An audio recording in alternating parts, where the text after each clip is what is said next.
Hi there everyone, this is Digital Life Changer. You're probably here because your smartphone has a charging problem.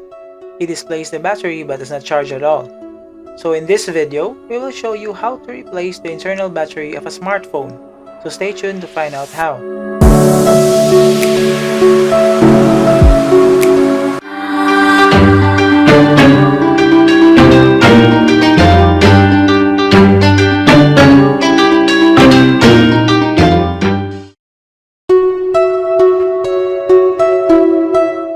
Again, this video is only for those who have confirmed that their issue is the internal battery. One symptom of a battery problem is that it does not charge at all.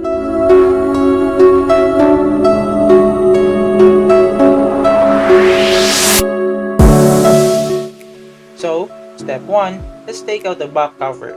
In order to do this, let's use any plastic that is strong as an ATM card.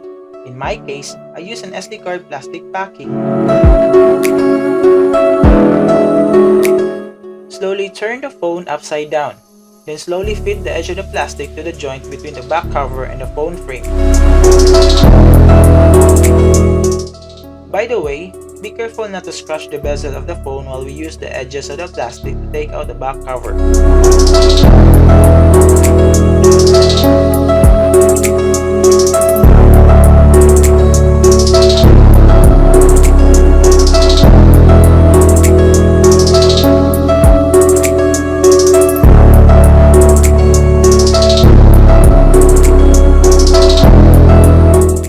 Once the back cover is detached, do not immediately pull it out. Position it slowly downwards to expose the mainboard cover.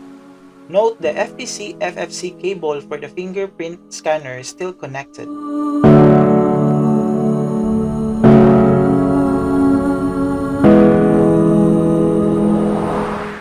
For our second step, we need to unscrew the mainboard cover. This is a little tricky since you will still be holding the back cover.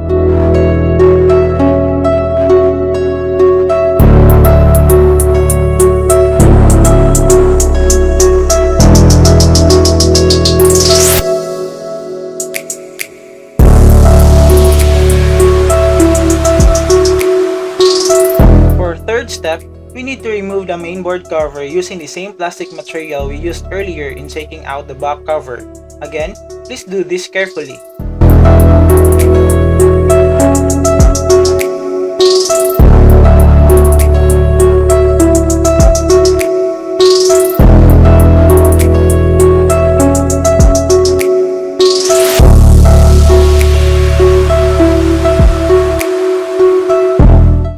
Now, let's examine the mainboard cover for damages.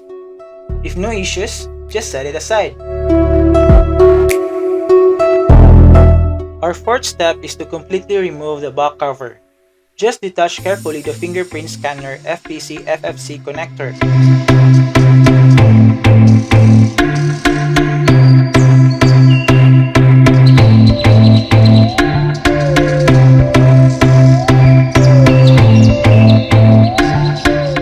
Now, check the back cover for any damages. If no issues, just set it aside.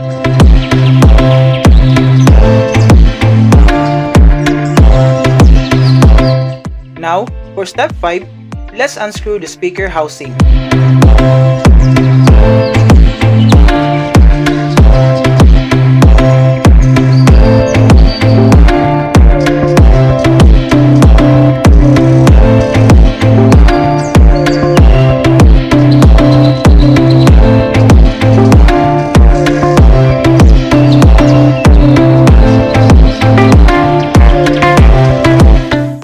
Then, detach the speaker housing using the same plastic material we used in detaching the back cover and the mainboard cover.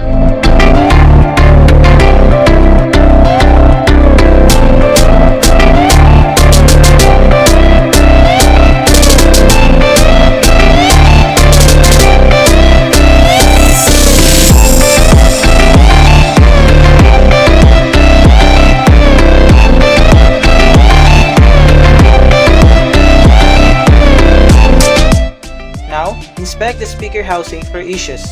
If no issues found, just set it aside.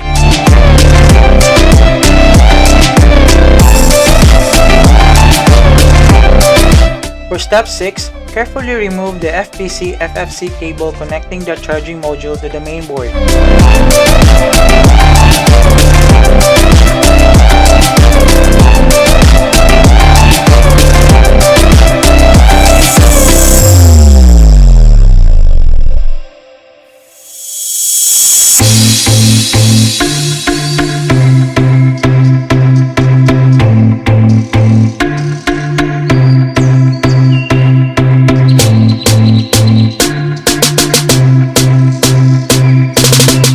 For the next step, it is now the time to remove the internal battery. This is a little harder due to the presence of adhesive tapes fixing the battery to the phone.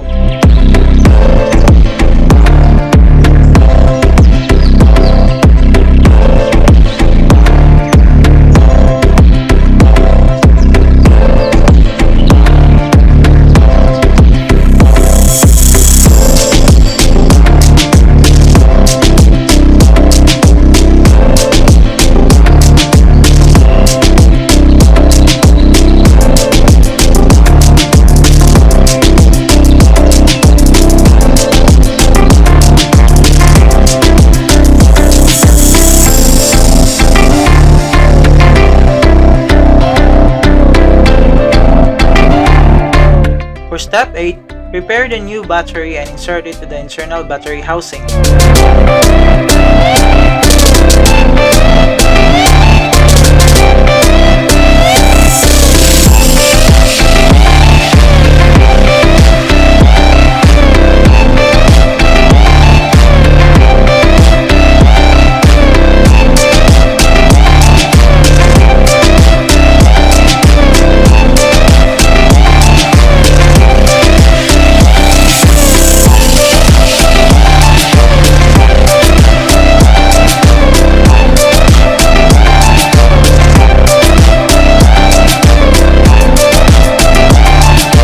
By the way, make sure that the battery is in place and the adhesive tape is still sticky.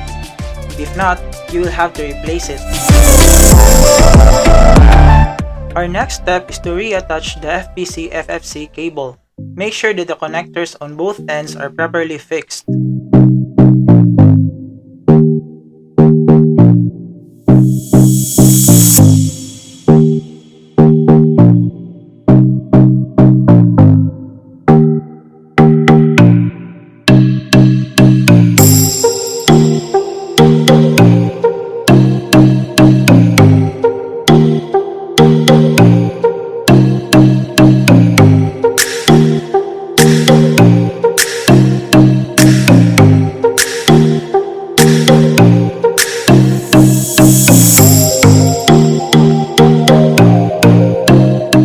Once everything is in place, our next step is to test the battery. First, let's reattach the speaker housing.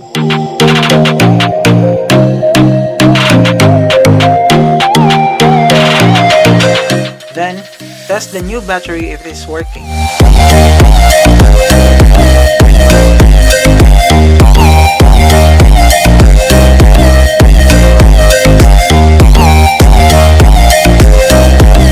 Once everything is okay, you will have to screw the speaker housing to fix it.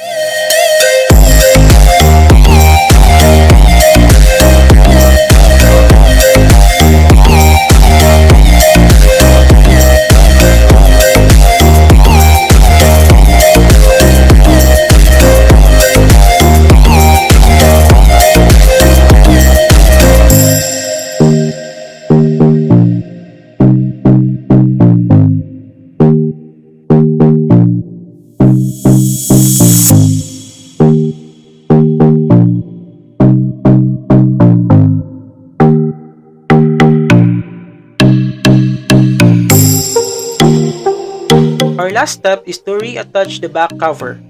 Make sure that the connector of the fingerprint scanner FPC-FFC cable is properly fixed to the main board.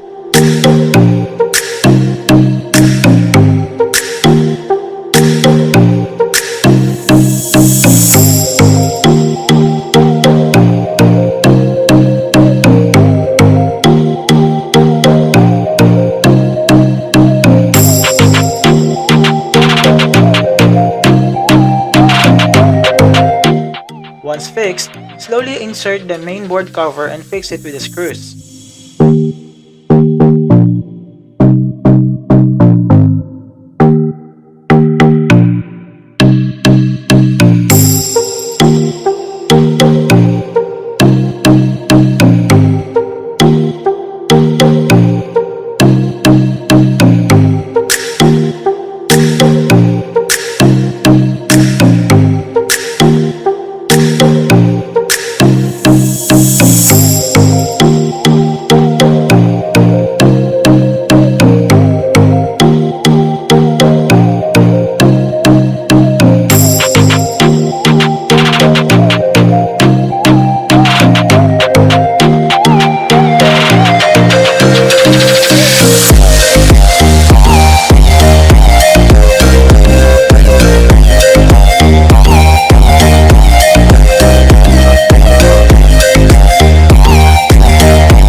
Then, close the back cover of the device. Press hard on the sides to make it stick to the adhesive. In case necessary, you can replace the adhesive tapes.